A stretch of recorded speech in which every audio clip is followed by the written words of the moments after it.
ابو طلحہ انصاری کا وہ واقعہ شاید ہم فراموش کر چکے ہیں کہ تنگ دست ہے، خود بھی مال کم ہے۔ رسول اللہ صلی اللہ علیہ وسلم نے ارشاد فرمایا کون ہے جو میرے مہمانوں کو کھانا کھلائے گا؟ کہا میں کھلاؤں گا۔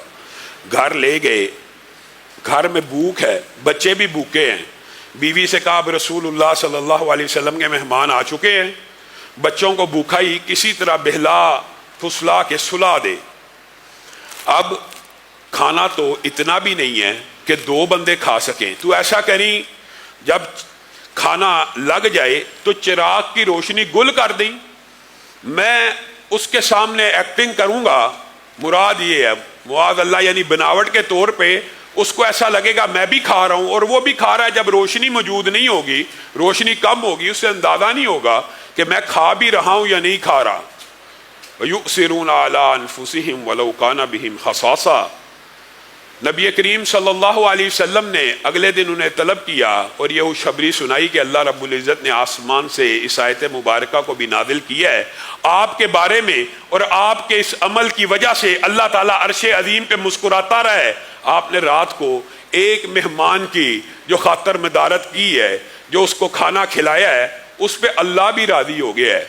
تو میرے بھائیوں، ہم نے اس نیکی کو بڑا چھوٹا سمجھا ہوا ہے، اور خود رسول اللہ صلی اللہ علیہ وسلم کا طرز عمل یہ ہے کہ مدینہ کے اندر غلے کے ڈھیر لگے ہیں، غلے کے ڈھیر لگے ہوئے ہیں، ڈھیروں ڈھیر مال پڑا ہوا ہے، اور لوگ آتے جا رہے ہیں، رسول اللہ صلی اللہ علیہ وسلم دیتے چلے جا رہے ہیں۔ ایک وقت ایسا بھی آیا کہ مال تھوڑا رہ گیا اور رسول اللہ صلی اللہ علیہ وسلم کے دل میں یہ خیال ہے کہ جو آخری ہار، جو آخری مال بچ جائے گا، میں اس کو اپنے گھر لے جاؤں گا اور ہمارے گھر میں بھی کھانے کا بندوبست ہو جائے گا۔ اب جب آخری ہار، آخری مال رہ گیا تو ایک صحابی رسول آئے اور کہا کھانے کی حاجت موجود ہے۔ رسول اللہ صلی اللہ علیہ وسلم نے وہ آخری ہار بھی اس صحابی کو عطا کر دیا۔ چادر کو جاڑا، اس عظیم کملی والے نے اپنے کندھے پہ چادر کو رکھ کر اپنے گھر کا رخ کیا۔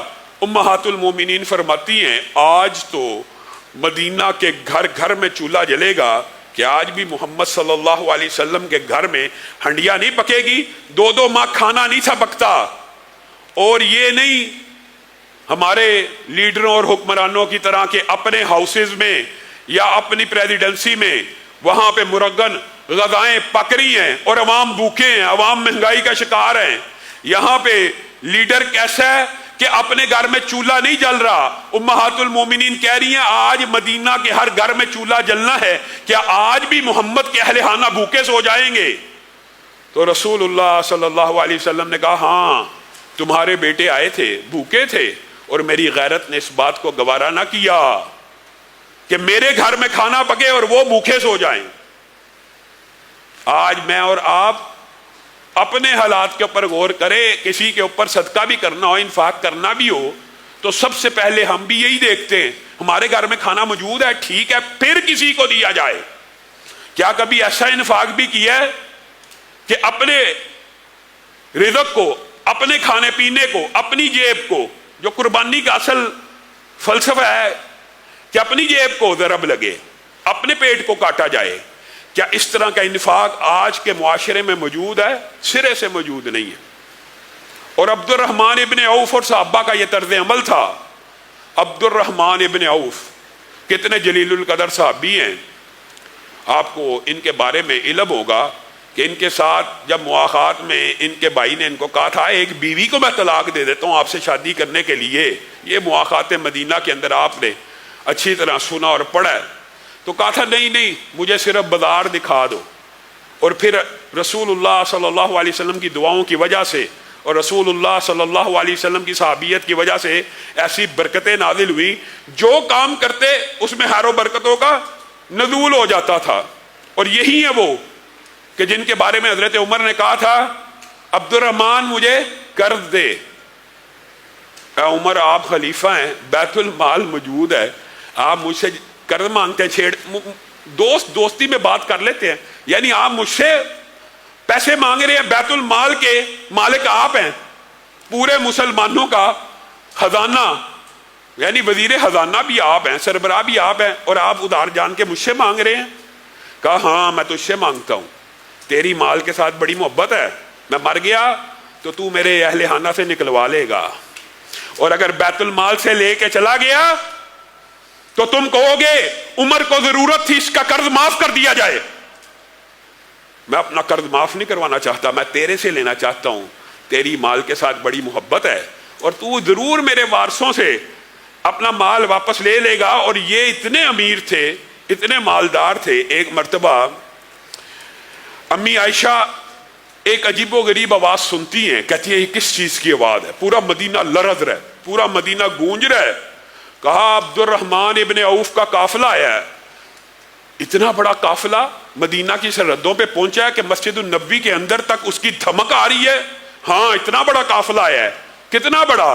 اے ماں عائشہ 700 اونٹ آئے ہیں، 700 اونٹ، اور ان کے اوپر غلہ لگا ہوا ہے، ان کے اوپر مال تجارت لگا ہوا ہے، ان کے اوپر سامان کے ڈھیر لگے ہوئے ہیں۔ یہ وہ صحابہ ہیں۔ امی عائشہ نے کہا ہاں عبد الرحمن ابن عوف تو ایک خوش قسمت بندہ ہے، میں نے خود رسول اللہ صلی اللہ علیہ وسلم سے سنا تھا جنت میں داخل ہوگا اچھلتا کودتا ہوا، اٹکیلیاں کرتا ہوا، کھیلتا ہوا، ہنسی خوشی، عشرہ مبشرہ میں بھی شامل ہیں۔ رسول اللہ سے براہ راست جنت کی بشارت بھی سنی ہے۔ لیکن ماں عائشہ نے جب یہ حدیث بیان کی، پہنچ گئی ان تک، دوڑتے ہوئے آئے، کیا اس انداز میں جنت میں داخلے کی خبر رسول اللہ نے میرے بارے میں دی ہے؟ جی ہاں دی ہے۔ پھر ماں عائشہ گواہ رہنا، یہ 700 اونٹ آئے تھے تجارت کی نیت سے، غلہ آیا تھا تجارت کی نیت سے، ان 700 اونٹوں کو بما سامان اللہ کے راستے میں انفاق کرتا ہوں، اس امید کے اوپر کہ اللہ تعالیٰ مجھے ہنسی خوشی اس طرح جنت میں داخل کر دے گا۔ میں اور آپ، ہم نے انفاق فی سبیل اللہ کو بھی بڑی چھوٹی نیکی سمجھا۔ ہم نے اس عقاب کو، جیسے کل آپ کے سامنے رکھا تھا کہ نفلی عبادات میں سے یہ عبادت ایسی ہے کہ جس کو نہ کرنے کا بھی عقاب اور سزائیں موجود ہیں۔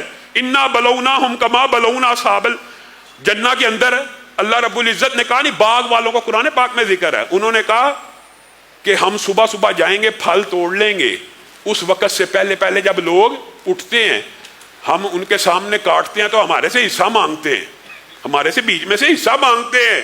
صبح صبح جائیں گے پھل توڑ لیں گے۔ اس نیت کی بنیاد کے اوپر اللہ تعالیٰ نے ان کے سارے باغ کو تلف کر دیا، پھر آپس میں ایک دوسرے کو ملامت کرنے لگے اور نادم ہو گئے۔